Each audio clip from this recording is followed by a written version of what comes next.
those who don't know me yet, my name is Ingrid and I welcome you to my channel. I am so excited that today I'll be able to share travel tips with all of you. I've been wanting to make this video for a while, so finally I get to explain you how was I able to book a plane ticket for only $5.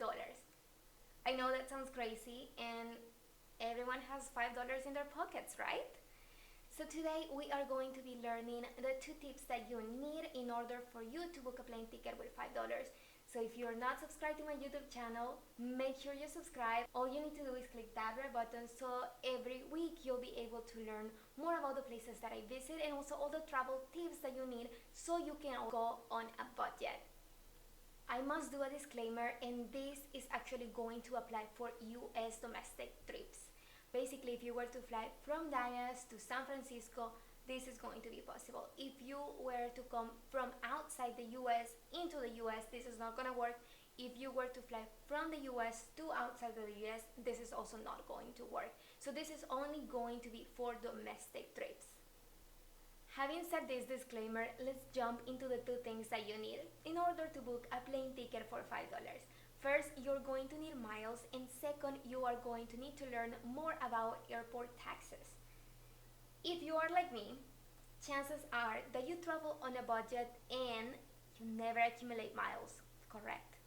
That is my case. I only accumulate miles every time that I fly with a big airline, but usually I'm always flying on a budget because I just want to get to the point and I just want to have a really nice experience and I want to save money. So rather than paying $200 more to get some miles, I'll just pay $200 less and don't get any.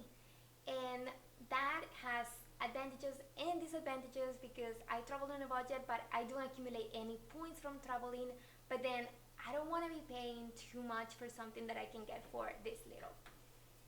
Alright, so how was I able to get the miles?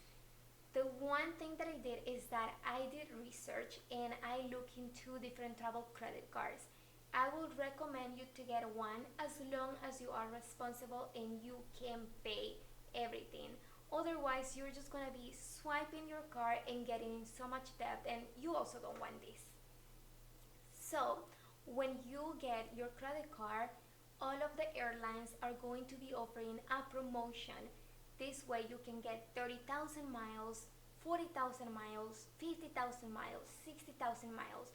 Do your research and see how many miles do you need to fly with this airline. In my case, I did research and I was able to see that I only needed 15,000 miles in order for me to fly. So that opens the possibility of getting 3 plane tickets with those 50,000 miles that I was getting just because I applied for the credit card. As far as recommending a travel credit card, I don't want to get into this because I feel like there are so many good travel credit cards, but also there's some bad ones, but I don't have all of them and I'm not capable of telling you which one is best, which one is not. I will just recommend you to go and search for yourself. I think having a travel credit card is amazing, but then look into the promotions that you get. Look into the fine print, so that will be, maybe they have an annual fee. So what if this credit card is offering you 30,000 miles and an annual fee of $200? And what if this other one is offering you 50,000 miles for an annual fee of $40? So do your research and see which one might be best for you. So before you apply, make sure that you read and you compare as many travel credit cards as you want. Alright, so now we got 50,000 miles. That opens the possibility to travel 3 times. But then how do you get the plane ticket for only $5?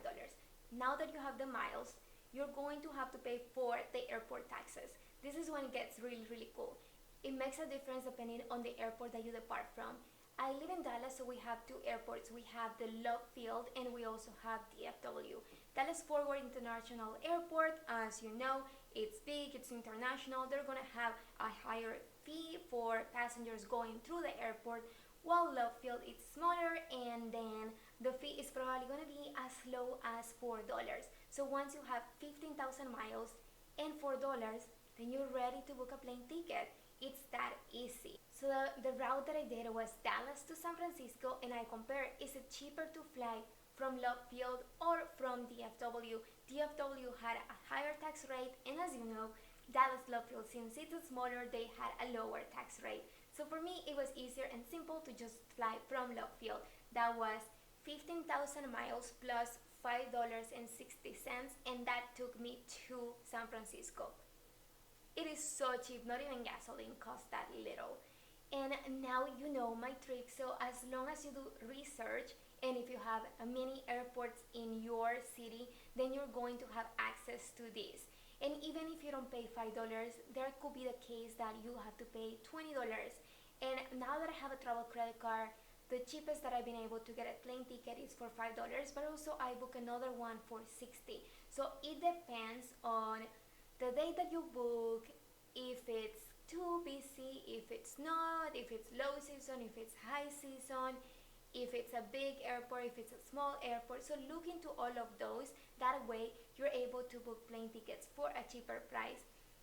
Do as much research as you can, and do not apply for a credit card unless you are able to afford it. What I do to avoid getting in debt is that every time that I book a plane ticket or I pay my electricity bill with a travel credit card, I pay that immediately, so that way I don't accumulate any interest. And this is what I will totally recommend you to do, because if you don't, then you're just gonna start accumulating debt that it's going to get too high for you to be able to pay it, and this is gonna go crazy. So if you think that you're like this type of person that is just going to accumulate so much debt, I would recommend you to just stay away from a credit card. But if you can keep a budget and you know that you're going to be financially responsible, then I would just go ahead and do it, because it has so many perks. Even if you go to the store and you get a candy for $1, you're still going to be getting 2 miles. So every time that you make a purchase, you get miles, which is amazing. Okay, you guys, so this is the end of this video. I hope this tip helps you a lot and it encourages you to travel more. I know the US has so many amazing places that you can discover. Even if you're going for a long weekend, you're probably only gonna pay $11, which is amazing. And if you have not subscribed to my YouTube channel, make sure you subscribe. All you need to do is click that red button.